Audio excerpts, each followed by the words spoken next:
ఎంత వయసు రానివ్వండి, అమ్మకున్న గొప్పతనం ఎక్కడుంటుంది అంటే అందరికన్నా పనికి మాలిన వాడెవరో వాడినే అమ్మ ఎక్కువ ప్రేమిస్తుంది.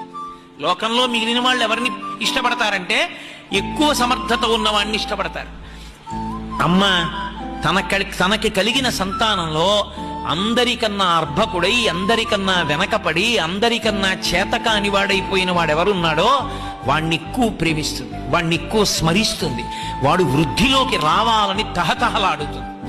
అటువంటి అమ్మ వెళ్ళిపోయిన తరువాత ఇక తన కొరకు అలా తహతహలాడేటటువంటి ప్రాణి ఉంటుందని నమ్మడం ఇక ఆ కొడుక్కి కష్టం, ఆ కూతురికి కష్టం.